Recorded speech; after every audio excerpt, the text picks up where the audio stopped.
I like Redfall. Those words might be shocking to some, validating to a few, and most likely mean nothing to many. Redfall was an extremely divisive game upon release, and many of the reviews didn't paint it in the best light, and I would say justifiably so. It is by no means perfect, and that's something we're going to talk about. Now, with this light intro out of the way, let's take a look at why, yeah, I like Redfall. Redfall was announced at the Xbox and Bethesda E3 2021 showcase on June 13th, 2021. This was a new open world game set in a dark atmosphere featuring vampires and coming from none other than Arcane Studios, the studio that gave us Dishonored 1 and 2 and Prey 2017. Despite the developer's pedigree, the game didn't see the warmest welcome from viewers watching the stream on YouTube. Chat was aloof with comparisons to Borderlands meets Fortnite with vampires, with some calling it a straight up Borderlands knockoff. Not far off the mark. Realistically, the trailer was mediocre, and the comparisons were close, and the type of humor didn't help. It contained such jokes as Edgar Allan Bro and "Not if I still have to pay my student loans," in response to someone saying, "Would you want things to go back to normal?" It checked so many of the boxes I look for in games. An open world, first person shooter with character progression and light RPG elements. That wonderful Diablo esque color coded randomized loot that's been standardized to the point that no one has bothered to change it since its inception. Redfall was for me. I'll play just about any looter shooter, no matter how good or bad it is. There's just something so fun about obtaining new loot for the first time, sorting the numbers and the gear, and then min-maxing. Then there's the first time you get a purple drop, normally named an epic, or an unrivaled even, Redfall stand-in for legendary weapons. I simply love the grind, and I live in the end game. That, and there are some psychological implications at play here. After learning this game had everything I wanted in a looter shooter, I of course immediately pre-ordered the Bite Back edition so I could get the new heroes and DLC once it released. I learned this from my experience with Borderlands and others in the genre. These games are made to be enjoyed for hours upon hours, and the DLC will obviously lengthen that playtime, and it's usually the only way to get access to all the best gear. Fast forward to May 2nd, 2023, Redfall finally released for Windows and Xbox Series X and S, and I was so ready. Redfall was preloaded on my Xbox Series X. As soon as I got off work, I fired it up, I flew through the opening title cards, I loaded into the game, and I only found disappointment. I knew the game was releasing at 30 frames per second, but I still wasn't expecting the controls to be so stiff. I was stuck with the 30 frames per second because I didn't have a PC at the time, but I was still used to playing games at 60 frames per second at the minimum. Luckily, I did quickly find options to vastly improve my experience by changing the input response preset from default to low 20 hours in. I suffered through 20 hours of the game's stiff and fidgety controls, all thanks to the sunk cost fallacy. And why would you make that the default option for the controls? Setbacks aside, I did enjoy my time with Redfall, but I can also see why the reviews were mixed. That being said, let's take a look at the game, and I promise I'll do my best to remain objective and impartial in my assessment. Development. Stop me if you've heard this one before. A studio known for creating tight single-player games is forced to develop live service games to increase profits.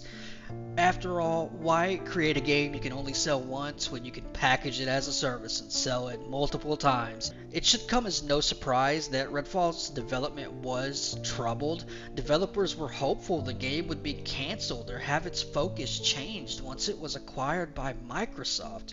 Reports suggested that the project suffered from unclear direction, frequent attrition, and a perennial lack of staff, according to more than a dozen people who worked on the game, as initially reported by Jason Schreier for Bloomberg and later echoed by IGN and many others.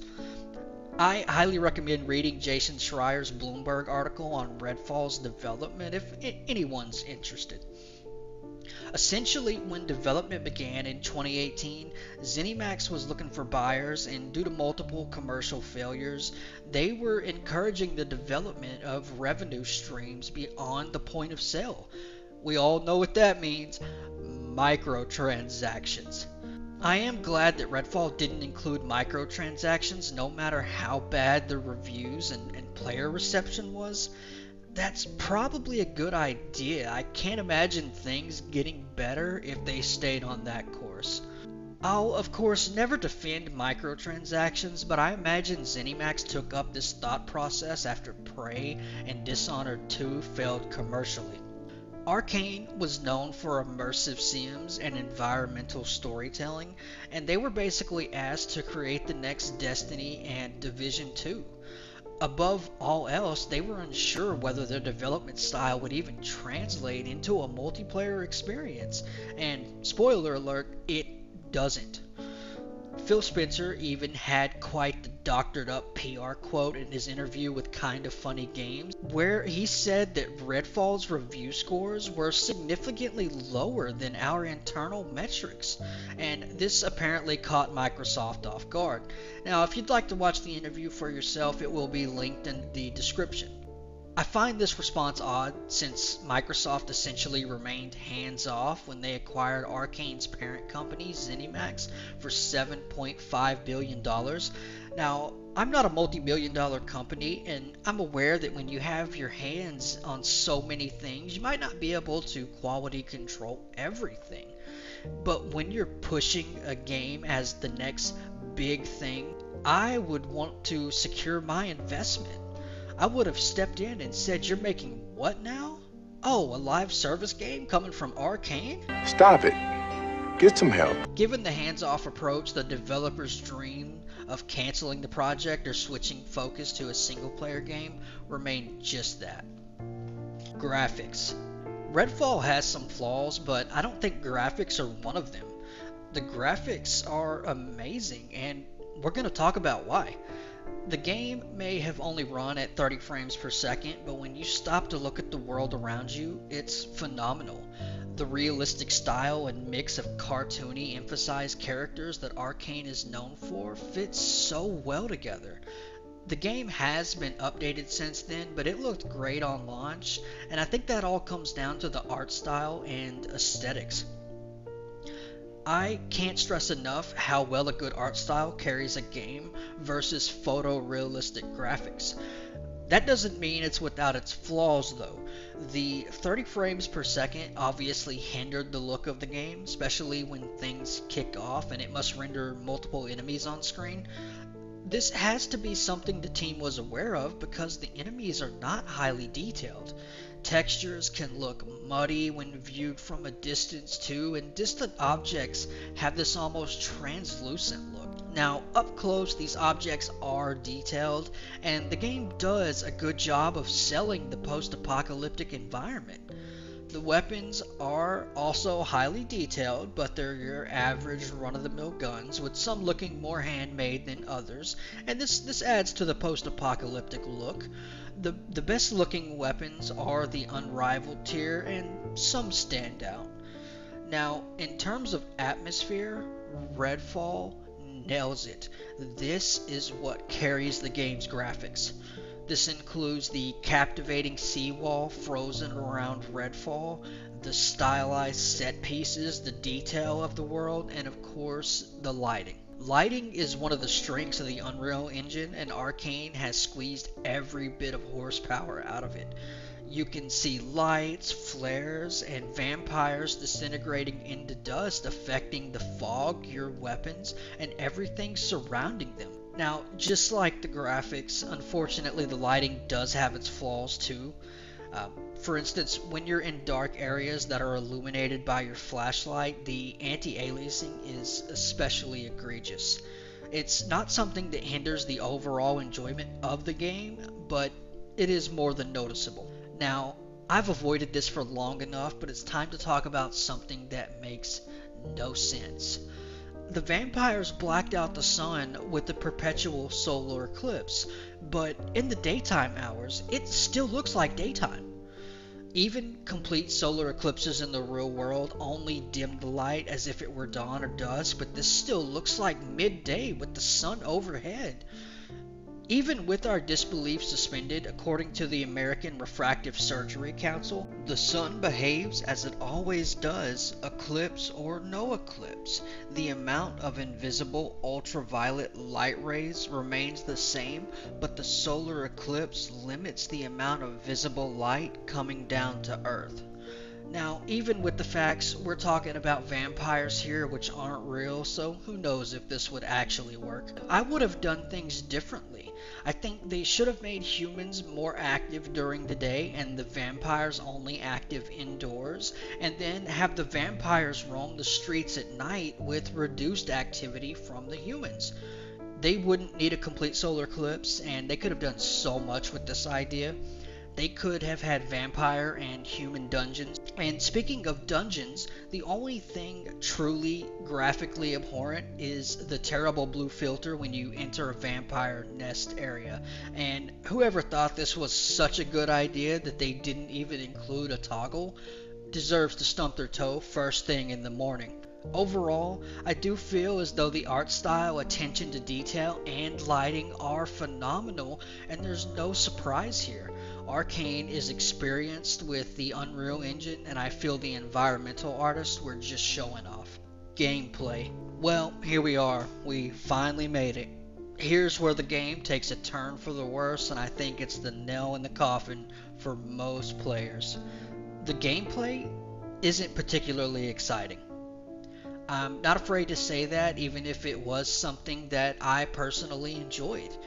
The most common complaint in reviews around the time of Redfall's release was players had long stints where they were running from quest to quest and encountered no enemies. Not to take away from others' bad experiences, but I didn't experience this. In fact, I would have preferred to have experienced that. I thought enemies were too abundant. Sometimes you need that downtime in video games, and well-paced games account for that. It really only worsened after Arcane updated the game and added more enemies per tile. I don't necessarily enjoy this, but it is tolerable, and I hope it resolved others' issues. Now, the gameplay loop is typical for a looter shooter. Take on quests, have gunfights with enemies, collect loot to perpetually replace, out-leveled loot to obtain better stats and perks, and then repeat indefinitely. Looter shooters have never had the most glorious gameplay loops, and they truly require the addition of new and interesting mechanics to remain relevant. Redfall lays all of its cards on the table from the beginning, and that's pretty much it.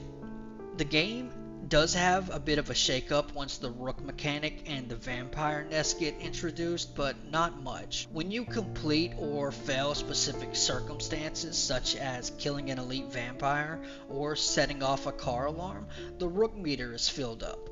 Once filled, the rook comes down in a flurry of red lightning, and you have to fight him or die trying. You are rewarded with a guaranteed legendary when you defeat him, and nothing if you fail, but either way the meter gets wiped and you start all over again. Vampire nests are interesting until you complete them for the first time.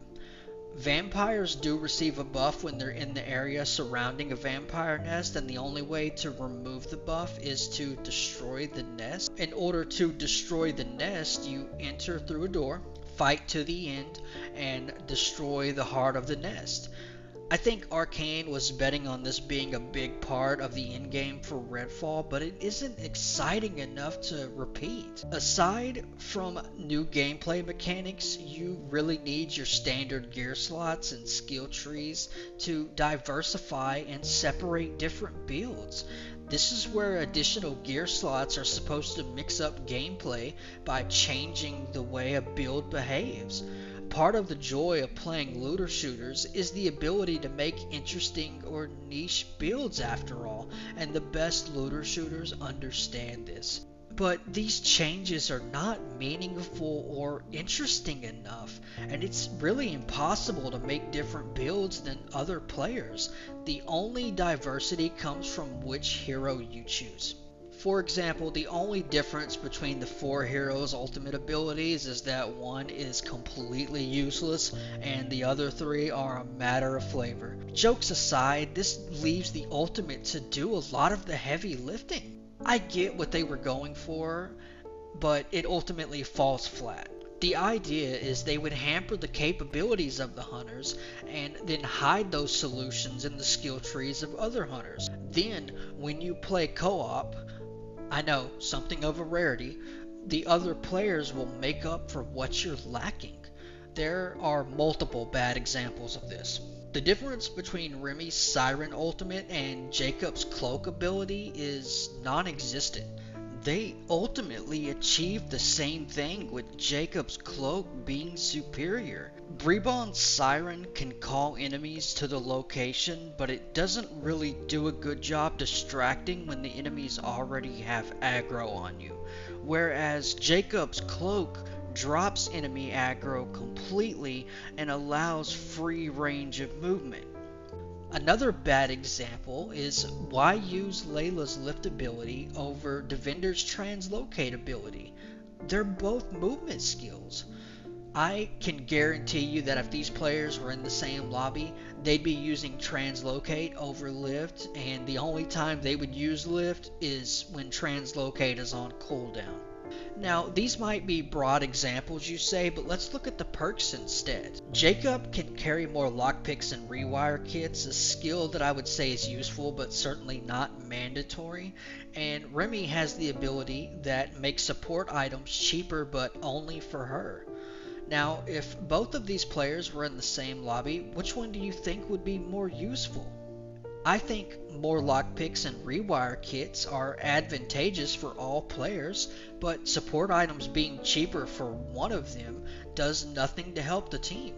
That being said, I would be fine with either of these perks if I was only playing solo with either character. They aren't bad, just not complementary, and I'm glad they're here, but it really wouldn't matter if they were missing. They're just supplementary. The point I'm trying to get across is that when players are readying for a co-op lobby, they aren't thinking about which heroes complement each other because the game hasn't been tuned around that thinking. Players are most likely going to select the hero that appeals to them. Sound. Now, I'm not going to say much about the sound. One part, I can't really play any of the audio from the soundtrack here, and it's not really something that I'm hugely familiar with. Now, I can say that it can be incredibly engrossing at times with extremely loud, punchy audio effects.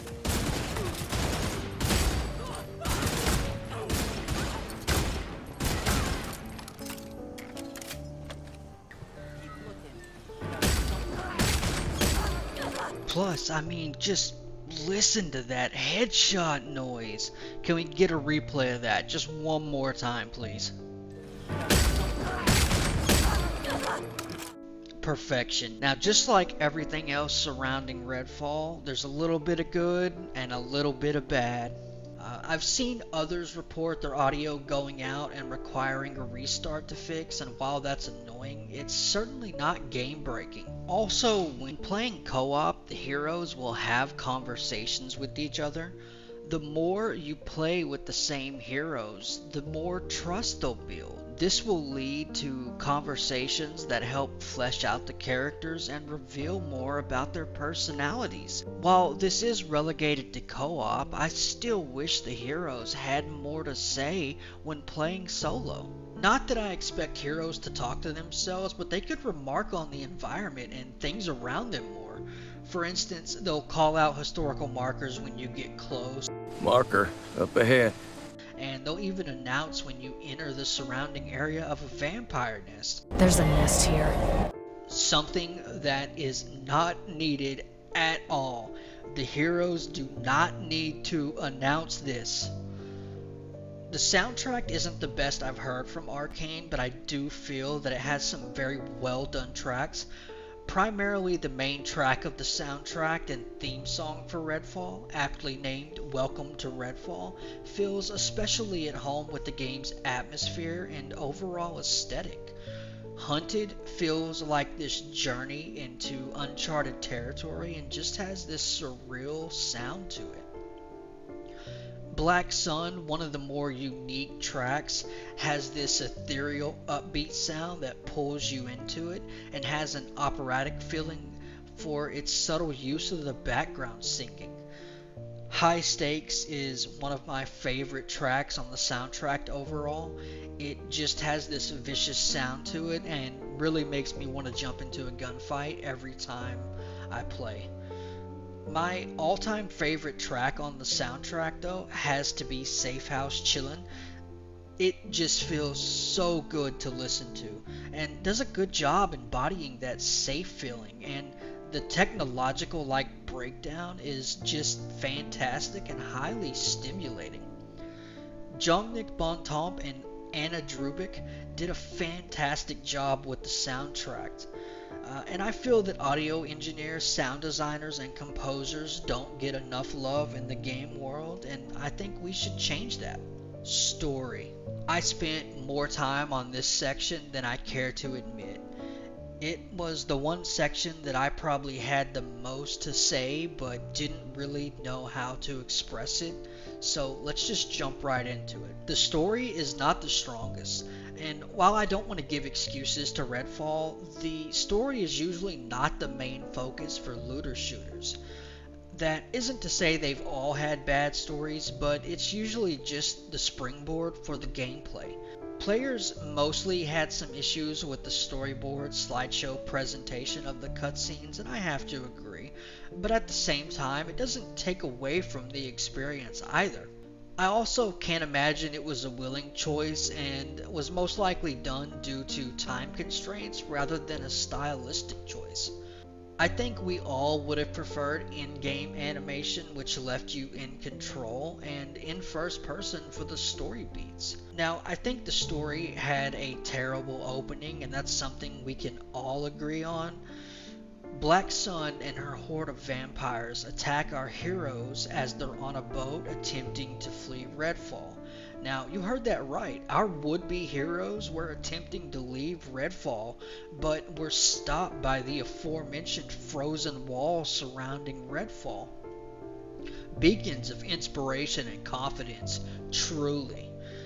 After our heroes are thrust into a fight they apparently never wanted, we're blessed with an in-game animation in which we're taunted by Black Sun herself.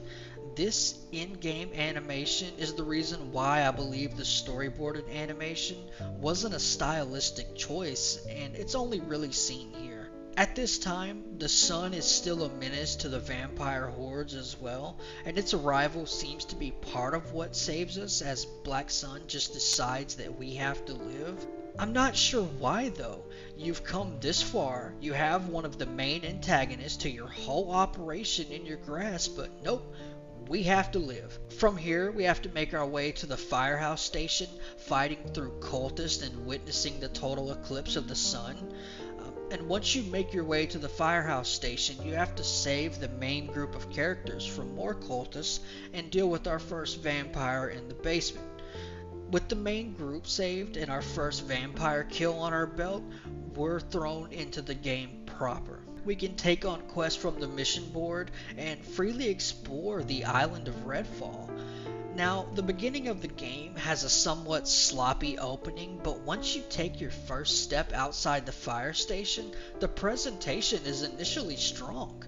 2 helicopters can be seen overhead as they're flying away from you, and then they're suddenly taken out of the sky with the vampire god's red lightning. It's a shame, really, because this has such a strong presentation and sets up a nice mystery. Who's flying the helicopters? And what is that red lightning? This is another example of visual storytelling that's told using in-game animation. And while there are good examples of environmental storytelling present, the presentation itself doesn't get any better. The vampire god boss fights come close, but they aren't that exciting and really just the means to an end. Now, taking a break from the actual story, exploration is one of the high points of the game in my opinion. The visual storytelling may not work in a multiplayer setting as it's not really at the forefront, but lucky for me, I don't have any friends, so I played the entire game solo, and it works quite well there. You'll come across many scenarios that'll make you think about what happened, and that's the main purpose of visual storytelling. Military checkpoints where you can see Bellwether was trying to fight the vampire scourge to defend themselves and cover it all up. You'll see black lights, turrets, multiple guards, and usually traps set at these locations. Then you'll see cultist checkpoints who've sided with the vampires where no one was left alive, all to feed their bloodthirst and their agenda. You'll primarily just see bodies strewn about, elite vampires, and weird structures built in the name of their deity, depending on which vampire god they fight for. You'll also come across a radio station that cultists have taken over just to blast their vampire propaganda through the airways to hypnotize the masses. There's also a movie theater doubling as a buffet for an elite vampire named Lumiere, where cultists lure in unsuspecting survivors with the promise of food and shelter just to lock them in a freezer until it's feeding time. You'll also find notes that explain the world around you, helps to flesh out the inhabitants of Redfall, and just generally give you an idea of how some people fought back, how some gave in, and how some just gave up. It's masterfully accomplished in a way that only Arcane could have done. Now, some of the best locations in the game, at least in my opinion, are ground zero for the vampire gods. Peter Addison's mansion, where you learn that he convinced his daughter she was sick and she needed to give him blood transfusions to stay healthy. This was all just to feed his selfish needs, and eventually it would see her life end. And in that moment, he could still only muster selfish ideations of what he was going to do now that she was gone. What am I supposed to do now? This is what ultimately drove him to inject himself with the vampire blood and become the Hollow Man, and the aftermath is quite beautiful to behold as his office is destroyed, wood is splintered, and suspended in time, which mimics the water surrounding Redfall. Another notable location is that of Thomas Kildear's father's estate, in which you learn years of assisting his father in his old age drove Tom mad, to the point he would hear his father's voice and the very bell he used to summon him all the time. This ultimately led Thomas to leave his father's side when he needed him most, leading to him passing and pushing Thomas further into his work, where he too became a vampire god named Bloody Tom. His office was left in a similar state to that of Peter Addison's, and I think this is great environmental storytelling. The moment you come across the Kildare estate, you can put two and two together and realize that Thomas must have turned himself into a vampire god just like Peter did. There are more story beats. Some of them are in the form of memories which are extracted from a teleporting vampire known as a Sin Eater. Most of these memories regard siblings Charles and Claire Beck, the latter of which actually becomes the malevolent Black Sun, and this shapes the hubris of someone vile even before she gained power over the vampire horde. Claire, with the help of her brother Charles, founded Avon Therapeutics, intending to stop aging. But after the discovery of a mysterious young woman's miracle blood, more on her later, they discovered they were onto something they could profit from as well. These memories help show how Claire went from an executive to a maniacal overlord whose depravity knows no bounds. Claire was also subtly being manipulated by a mysterious benefactor known as Elias Kurz, who joined the Avon executives later. When her brother grew guilty after they ended the life of the mysterious woman, she took the life of Charles, turned him into a massive blood bag, and became Black Sun herself.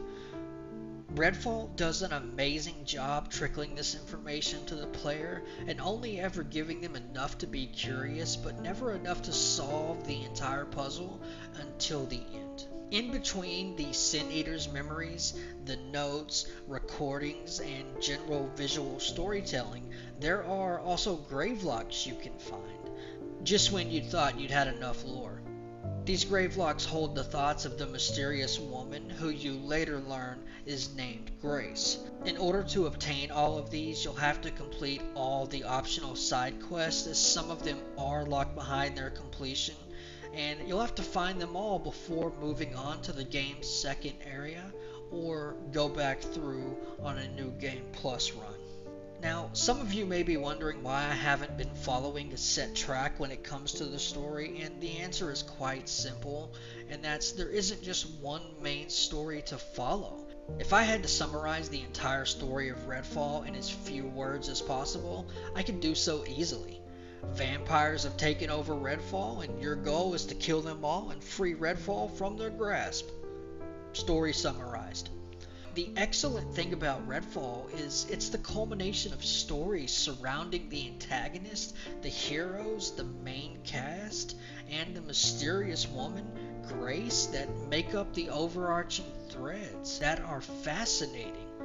Alone, they're good, but together, they're incredible. This is the driving force of Redfall and makes it about the journey rather than the destination. Conclusion. Redfall is a game that's had its fair share of ups and downs, but trust me when I say it's worth giving it a try. Despite its troubled development, the game has a lot to offer and can provide you with a truly immersive gaming experience. I know that Redfall was criticized for its technical flaws and was pushed out too early, but if you're willing to stick with it until the end, you won't be disappointed.